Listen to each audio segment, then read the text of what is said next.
is just fantastic. Captain's log, subdate 210304.6. I've added fuel exhausts, weapons launchers, and the security team's personal bathroom to the list of Bork's chores. As they are on very high protein diets at the moment, Bork may well have to get his hands dirty. Welcome everyone to the exhibition of stupid people. Today we have 4 subjects and 1 honourable mention to go through. To the honourable mention we go to the BBC. In keeping with the theme of offensive content from last week's exhibition of stupid people, you can all thank Disney for that one, the BBC have decided to do the same with a piece of British comedy heritage, something which we are all very proud of, in the form of Ronnie Barker's comedy Porridge. If you go onto BBC iPlayer and you go to watch Porridge, it will say the following: Porridge is a classic comedy which reflects the broadcast standards, language and attitudes of its time.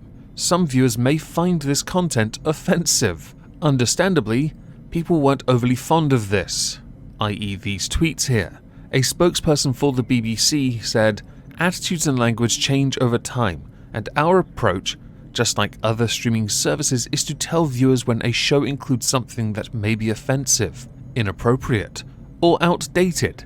And because some aren't offended, it doesn't mean that others aren't." I'll be honest, if you've gone to watch Porridge and then you take offence, you've gone to watch the wrong comedy in the first place. It's hardly something for the young hip people. So to our first subject, we're actually going to stick with the BBC, and I'm going to insert this now. It is obligatory when talking about the BBC. Hashtag defund the BBC. Currently, the BBC is going through a woke diversity drive. The corporation boss, Tim Davie, has some standards. These standards would include 95% of his staff completing unconscious bias training. He would also like 80% to declare their social class. Many times in Parliament, we hear people talk about, there isn't really a class war, there are no such things as working, middle and upper class. No, they don't exist, you don't know what you're talking about. Jeeves, remove these peasants and plebs from my sight. And he would also like, and this one's a tricky one, for 50% of those who are gay to be out.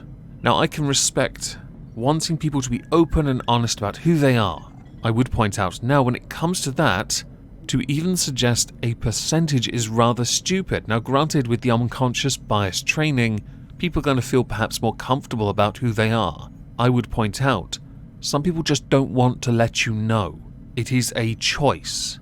And as far as social class goes, I honestly found that to be quite amusing, because the very idea someone's going to rock up and be like, "Oh, I'm middle class, mate," is quite funny to me. It is worth adding to this that the current UK government is not a fan of unconscious bias training, and have in fact banned the Cabinet Office for training anyone in the civil service with this type of training.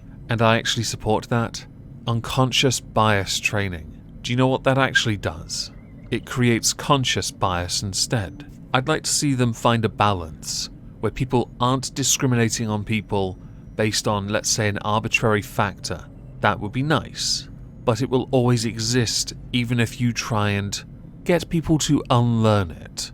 They're also going to launch a staff census as a way of creating a 50-50 split of male and female staff, but they're also going to capture the non-binary and non-conforming identities, so that 50-50 split idea is utterly redundant at this point. Needless to say, Tim Davie's supposed to be shaking things up, and I honestly believed, because he was talking about getting rid of certain bias issues they have, that he meant political. Oh, I was wrong. No, he meant the unconscious bias. My mistake. Defund the BBC, everyone. So to move on from that, we're going to go to the most unironically Liberal Democrat former leader, Nick Clegg. Sir Nick Clegg even. He's such an ironic Liberal Democrat, he lives in Silicon Valley working for FaceCuck, earning $3 million a year. And he, being very liberally Democrat that he is a total fan of Facebook not paying its way. Okay, I've set this up badly, so I'm going to try and start again. As many of you will know, Australia introduced a law. This law meant that those that posted links to news sites on their platforms had to pay royalties to the news outlet.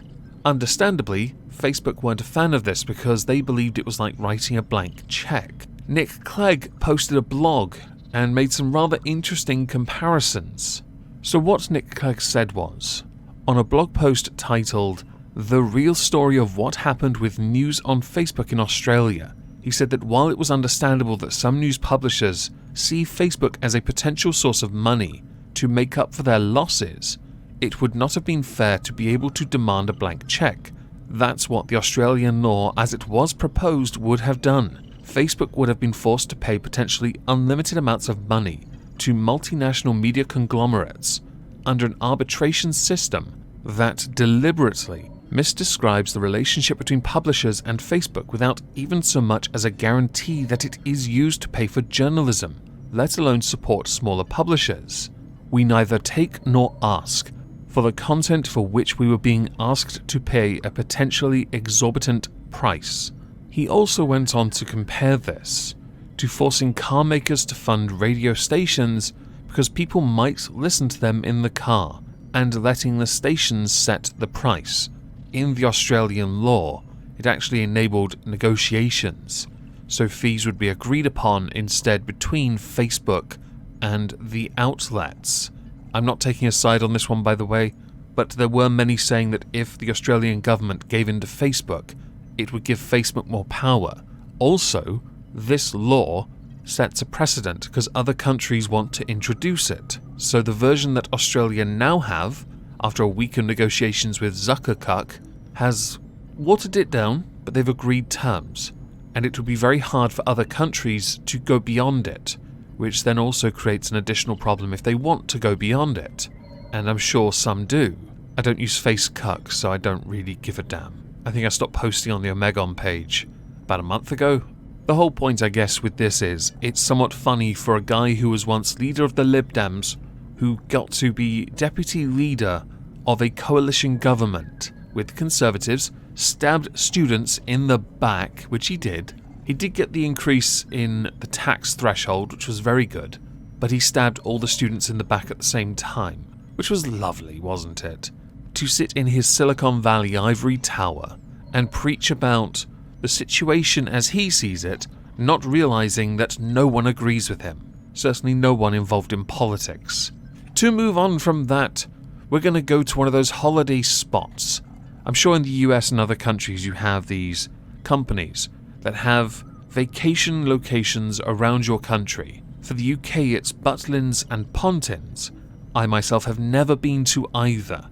I've heard of Butlins and the green jackets, I believe. That's what people who worked there wear, or is it red? I don't remember. Pontins I've heard of as well. They offer some family fun, have locations for you to stay on site. It's a family thing, that's all I can add. Pontins recently has been investigated by the Equality and Human Rights Commission, the EHRC, after they were contacted by a whistleblower, because it turns out they've been, they have standards. And those standards would include banning people with certain names. Allow me to go through them. Boylan, Boyle, Carney, Carr, Cash, Connors, Corcoran, Delaney, Doherty, Duran, Gallagher, Gallagher if you're the other type, Horan, Keefe, Kell, Leahy, maybe, Lee, McLaughlin, McCulwick, McCulley, McDonough, McKinley, McGinn, McGuinness, there's a lot of mucks. McMahon, Vince, you're screwed. Milligan, Mongans? You know what, I'm done with this list already. There are 40 names in total. These names are banned. There's a small thing, these undesirables as they're called, mostly Irish, and gypsy travellers. The way the list was compiled was derived from listening to phone calls, which is a bit strange, and through observation of the Pontins commercial vehicle policy, which did in fact exclude gypsies and travellers from its holiday parks anyway, which I find quite funny because this all breaches the 2010 Equality Act, which did lead to Pontins getting called out by the PM, not even a joke, the executive director at EHRC, and it led to an apology from the current owner of Pontins. who has agreed to work with the HRC on finding a better solution to their discriminative practices. So to go to our final subject, I'm going to preface this with the following. The fact someone saw this shows you just how stupid people are. I'm sure many of you use smartphones, and with that you use apps. Those apps have logos. They have very useful, maybe sometimes kinda, systems. Amazon is no exception to this, and Amazon has an app. I use it all the time. It saves me having to go onto my computer to buy chalk, or a guillotine, for those French people. Well, Amazon have had to make a little change to theirs. This is the current version of their logo. As you can see, it's a smile arrow with a bit of scotch tape on top. This is the version of it that they had to change, which is a clear and obvious version of scotch tape. It's what I thought it was when I first saw it. But one intrepid user noticed this pencil mustache and thought, well, it can't be Chaplin, he never smiled. No. This must be Zephyra, which is obvious, because like Zephyra, Amazon are taking over the world. I don't know if I can make any more jokes in that department without it crossing certain lines, so I'm going to refrain. It's not worth the hassle. The reason this one's main event, I guess, is because this is such a tiny little detail. I'd like to now find a picture of Adolf Hitler smiling and put it next to it, just to see if the comparison is true, but then I realised something. The background for that logo, skin's a bit too dark, don't you think? Anyway, as we're done, I'd like to know what you all think, so please do let me know in the comments down below. If I don't see you on Twitch tonight, because I will be streaming there, for some murder fun time, yes. I hope you'll have a fantastic day, and thank you all very much for listening.